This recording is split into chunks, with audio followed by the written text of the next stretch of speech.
एक पुरानी हवेली अकेली खड़ी थी। ये गांव के ऊपर एक पहाड़ी पे थी। कोई भी इसके पास जाने की हिम्मत नहीं करता था। गांव वाले कहानियां सुनाते थे, अजीब आवाजों की बातें करते थे, भयानक रोशनियों की बातें करते थे। कुछ लोगों ने तो खिड़कियों में परछाई भी देखने का दावा किया था।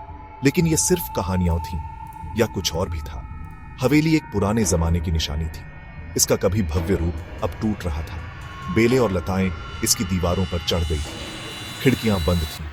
वो किसी खोपड़ी की खाली आंखों जैसी लगती थीं। लोहे के गेट जंग खाए हुए थे और हवा में डरावनी आवाज करते थे। हवेली की भयानक कहानियां पीढ़ी दर पीढ़ी चली आ रही थी।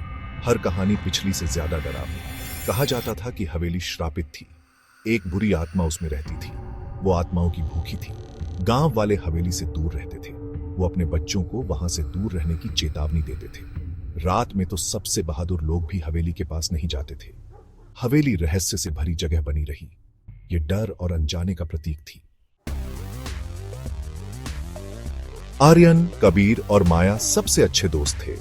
वो जवान और एडवेंचरस थे। उन्हें मिस्ट्रीज बहुत पसंद थे। वो अक्सर एक दूसरे को रिस्की चीजें करने की हिम्मत देते थे। एक दिन वो पुराने कुएं के पास घूम रहे थे। उन्होंने एक दूसरे को भूतिया हवेली तक जाने की हिम्मत दी। आर्यन, जो हमेशा से निडर था, सबसे पहले तैयार हो गया। मुझे डर नहीं लगता, उसने कहा। मैं सीधा सामने वाले दरवाजे तक जाऊंगा। कबीर थोड़ा झिझकते हुए आखिरकार मान गया। ठीक है, लेकिन मैं तुम्हारे साथ ही रहूंगा, उसने कहा। माया, तीनों में सबसे कॉशियस, हिचकिचा रही थी। क्या तुम्हें यकीन है कि यह अच्छा आइडिया है, उसने पूछा। क्या होगा अगर कहानियां सच हो?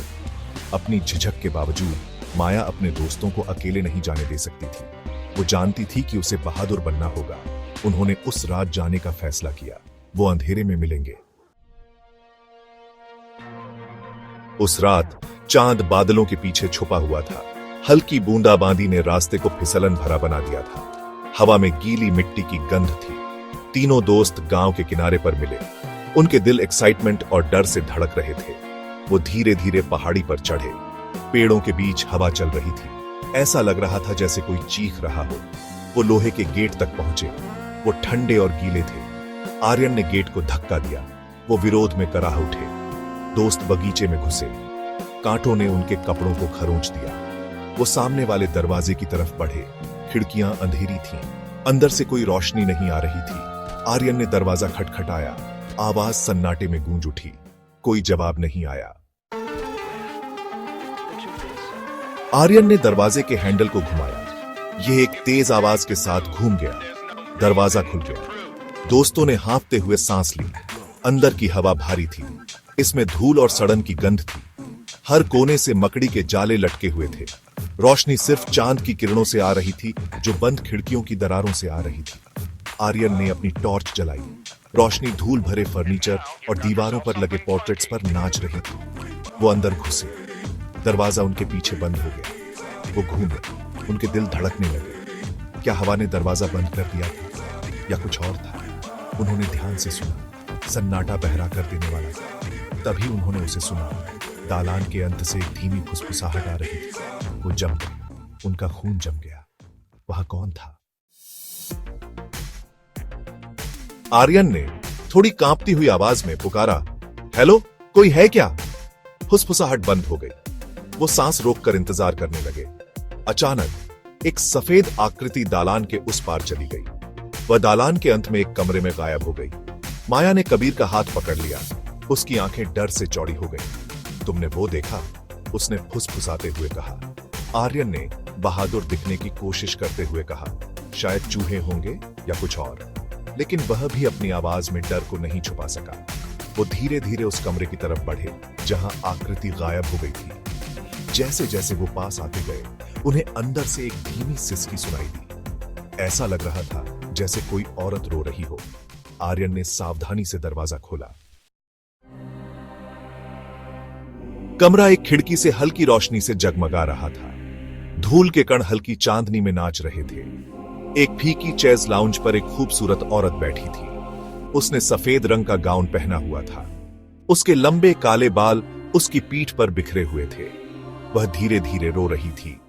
दोस्त दंग रह गए। उन्हें कुछ राक्षसी, कुछ भयानक मिलने की उम्मीद थी। लेकिन यह औरत, हालांकि वह साफ तौर पर एक भूत थी, खतरनाक नहीं लग रही थी। वह उदास, दिल टूटा हुआ लग रही थी। आर्यन ने हिम्मत जुटाकर महिला से संपर्क किया। माफ करना, उसने धीरे से कहा।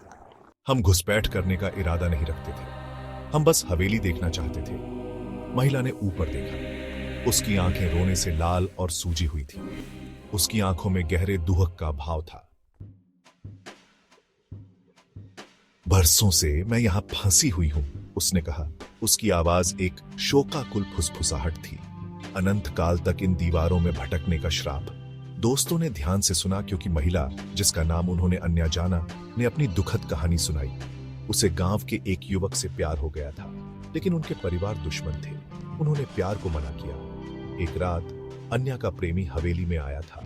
उसकी हत्या बगीचों में कर दी गई थी। अन्या ने दिल टूटकर हवेली की दीवारों के अंदर अपनी जान दे दी थी। मुझे शांति नहीं मिल रही है, अन्या ने कहा, जब तक मेरे प्रेमी की आत्मा मेरे साथ नहीं मिल जाती। दोस्तों को अन्या के लिए सहानुभूति का अनुभव हुआ। वे उसकी मदद करना चाहते थे। उन्होंने उससे पूछा कि क्या वे कुछ कर सकते हैं। अन्या ने उन्हें एक प्राचीन मंत्र के बारे में बताया। यह श्राप को तोड़ सकता था। इसमें अन्या के प्रेमी के अवशेषों को ढूंढना शामिल था। उन्हें उसे उसके लॉकेट के साथ दफनाना था। दोस्तों ने ऊंचे बगीचों में खोज की। उन्हें पुराने कुएं के पास एक कंकाल मिला, जिसमें एक चांदी का लॉकेट था। उन्होंने कंकाल को गांव के कब्रिस्तान में फिर से दफना दिया। उन्होंने अन्या का लॉकेट कब्र पर रख दिया। जैसे ही उन्होंने ऐसा किया, कब्र से एक तेज रोशनी निकली। अन्या उनके सामने प्रकट हुई। इस बार वह मुस्कुरा रही थी। उसने उन्हें धन्यवाद दिया, फिर वह गायब हो गई। श्राप टूट गया। अगली सुबह गांव वाले एक अजीब नजारे के साथ जागे। पहाड़ी पर स्थित भूतिया हवेली अब अंधेरे में नहीं डूबी थी। बादल छंट गए थे। सूरज हवेली पर तेज चमक रहा था। कभी ऊंचे बगीचे अब रंग बिरंगे फूलों से खिल रहे थे। गांव वाले सावधानी से हवेली के पास पहुंचे। उन्होंने दरवाजे और खिड़कियां खुली पाई। अंदर की हवा ताजा और साफ थी। फर्नीचर अब धूल से ढका नहीं था।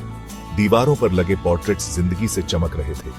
हवेली अब डर की जगह नहीं थी, यह शांति और सुंदरता का स्थान था। गांव वाले उन 3 दोस्तों को कभी नहीं भूले, जिन्होंने अन्या को उसके श्राप से मुक्त किया था। और उन्होंने उस दिन एक बहुमूल्य सबक सीखा। कभी कभी सबसे डरावनी जगहों को भी साहस, करुणा और प्यार की